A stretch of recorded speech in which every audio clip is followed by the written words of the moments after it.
Intención de paz.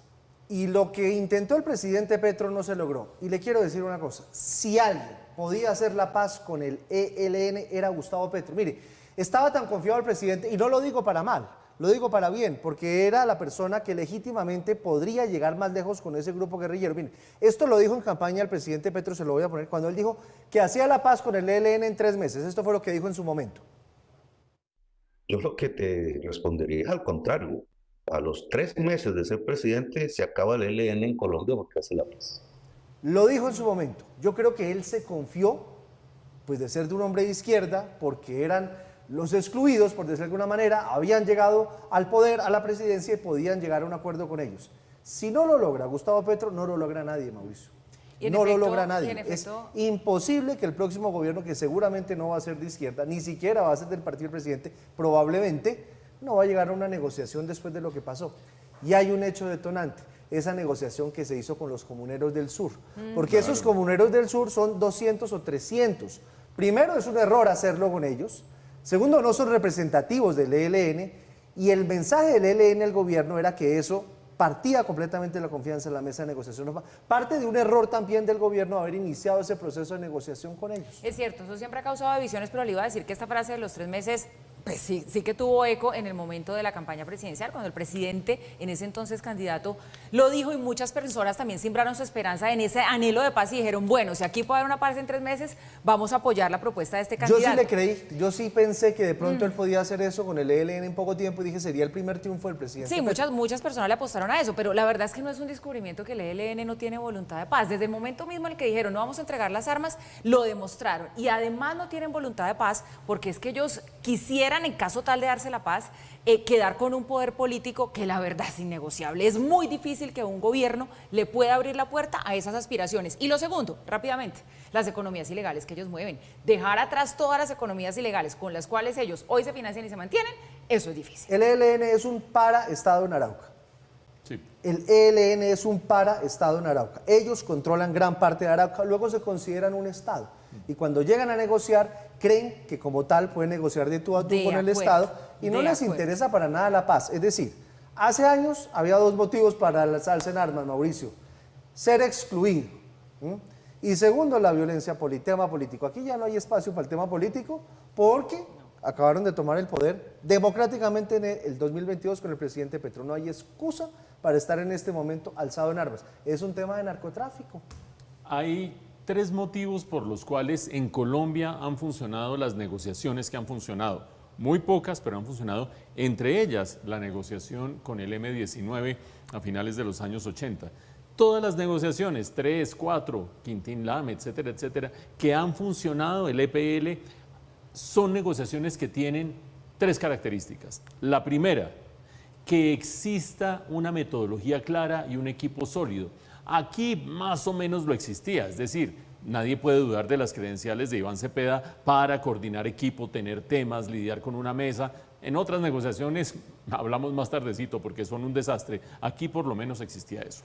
Número 2, el que exista un respaldo político para esa negociación, el que haya capital político. Ustedes oían a Ariel Ávila hace un momento, al senador Ariel Ávila, diciendo, yo creo que esto no se retoma porque el presidente y el gobierno no tienen capital político para hacer nada aquí en adelante. Ese capital político, ese respaldo de la población, esa voluntad de la gente.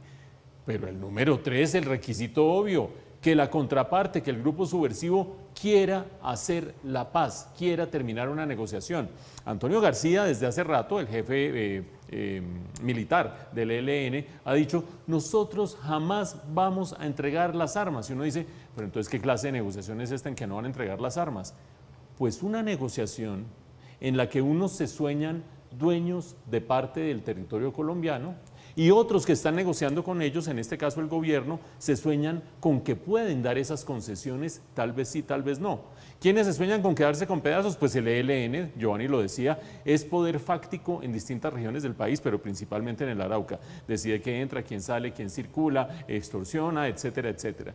Y eso es algo a lo cual más o menos se venía acomodando el gobierno del presidente Petro cuando dijo, listo, hagamos unas asambleas regionales, el ELN quiere asambleas regionales, nosotros queremos una especie de asambleas constituyentes, pues hagámoslas y que cada región decida qué es lo que quiere hacer. Y si el ELN sale fortalecido de ahí regionalmente, pues que salga fortalecido, que el gobierno nacional saldrá fortalecido. Pues no, nada de eso funcionó, nada de eso ha funcionado y no han hecho sino cachetear al gobierno.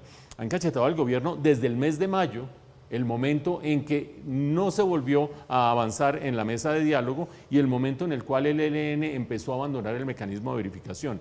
A mí francamente me produce cierta ternura que ahora el comunicado de la delegación del gobierno sea: se suspenden los diálogos con el ELN, están suspendidos desde mayo. El mismo José Félix Laforie, uno de los miembros del equipo del gobierno, lo reconoce desde mayo, eso no volvió a moverse para un lado ni para otro y la voluntad no existía. Es decir, que hoy estamos dando como gran noticia del gobierno el que lo que va a hacer es suspender esos diálogos, eso está suspendido desde hace rato. Y uno se pregunta, ¿el gobierno por qué se deja cachetear tanto? ¿El gobierno por qué se deja tomar tanto el pelo? Pues hay por lo menos dos hipótesis. La primera de ellas, que no tendría los mecanismos militares y los recursos militares y la moral de la tropa para poder encarar al ELN nuevamente en sus regiones y que por lo tanto, pues más vale deje así, más o menos.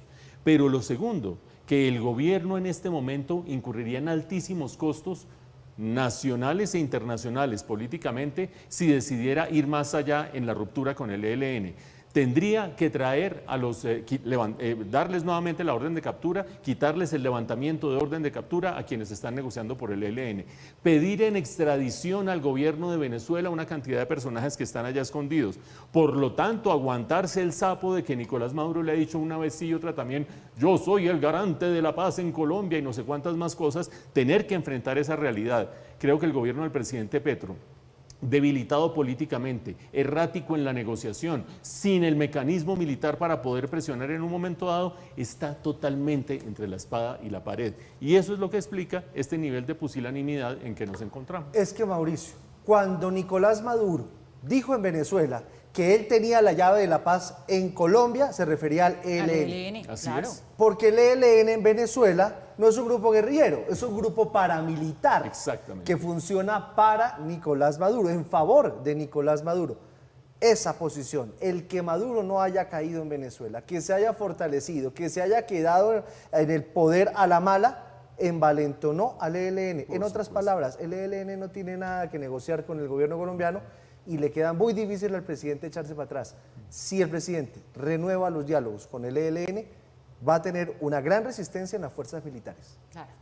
Porque esto lo están Y el leyendo capital muy fuertemente en el político ejército. también, ¿qué tanto lo va a diezmar ahí? Porque veíamos ahora, al unísono, el país político, como pocas veces lo hemos visto, están pidiendo que ya no más con estos diálogos. Y tampoco los va a romper del todo los diálogos, porque está entre la espada y la pared con Nicolás Maduro encima. Claro, entonces, es que el tema Venezuela está esto va a ser complicadísimo. una agua tibia, una babosada de aquí hasta el final del gobierno, que ustedes, discúlpenme que use esa expresión, pero que se va a tener que aguantar el pueblo colombiano y que la política no va a poder tramitar con un gobierno tremendamente débil en este frente. No, y el próximo gobierno también. ¿Usted qué cree que va a hacer Nicolás Maduro? Es que Nicolás Maduro tiene cómo influenciar políticamente en Colombia vía ELN. Vía ELN. Yo no sé quién va a ser el próximo gobernante en Colombia. Pero le va Qué a tocar cosa tan muy tremenda. difícil.